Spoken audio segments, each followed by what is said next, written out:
तो हनुमत दर्शन पवले राम धनुहिया धारी के, अरे द्वारिका में बनवारी के।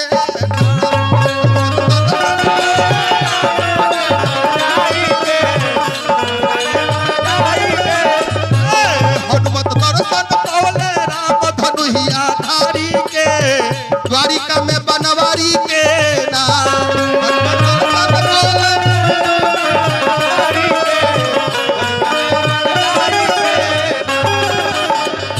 रुक्मिन बनली सीता माई।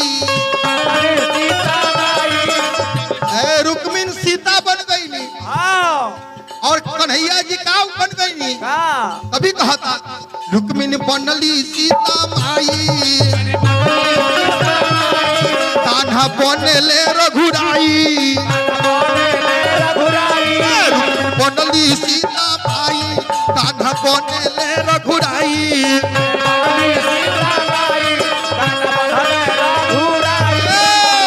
रघुराई कन्हैया जी बन गई और झरझर भक्त के देख के भगवान आंसू गिरावत। झरझर आंख से आंसू गिरे धनुहा धारी के, झरझर आंख से आंसू गिरे धनुहा धारी के, द्वारिका में बनवारी के।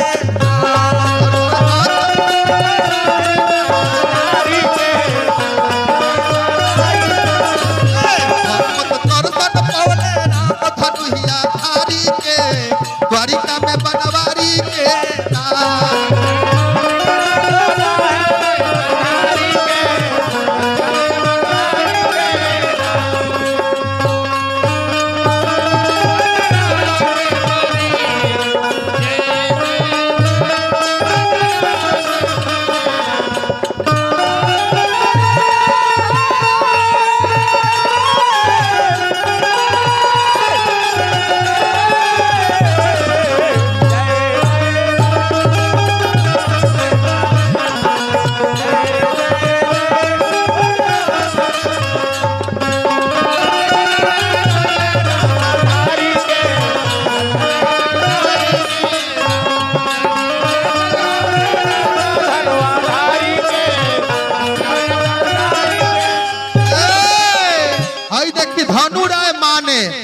माने ढाला।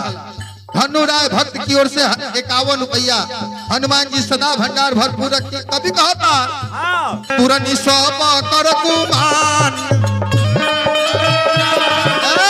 सब जना के घमंड हनुमान जी 2 मिनट में चूर्ण कर देनी। तुरनी सब कर गुमान, रौरा रघुबर दास महान। तुरनी सब कर गुमान, रौरा रघुबर दास महान।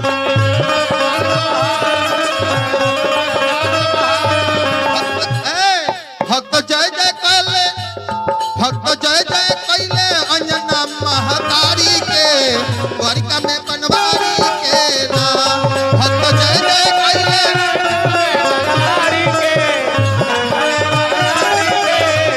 हो हनुमत दर्शन पवले धनुहिया धारी के, द्वारिका में बनवारी के नाम।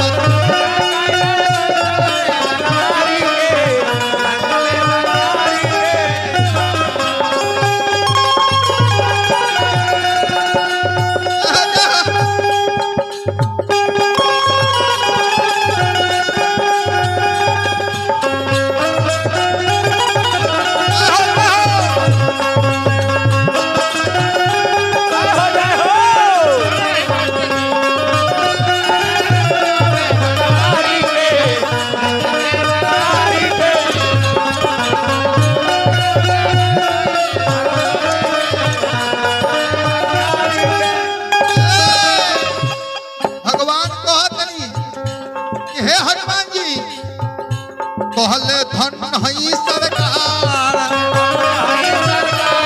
सुनी भक्तन के पुकार। कहले धन हई सरकार, सुनी भक्तन के पुकार।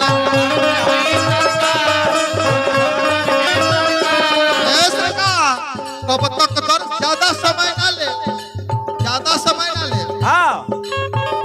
कहले तब तक दर्शन दे हम पवन भक्त या नारी के तब तक दर्शन दे हम हे पवन भक्त या नारी के अरे द्वारिका में बनवा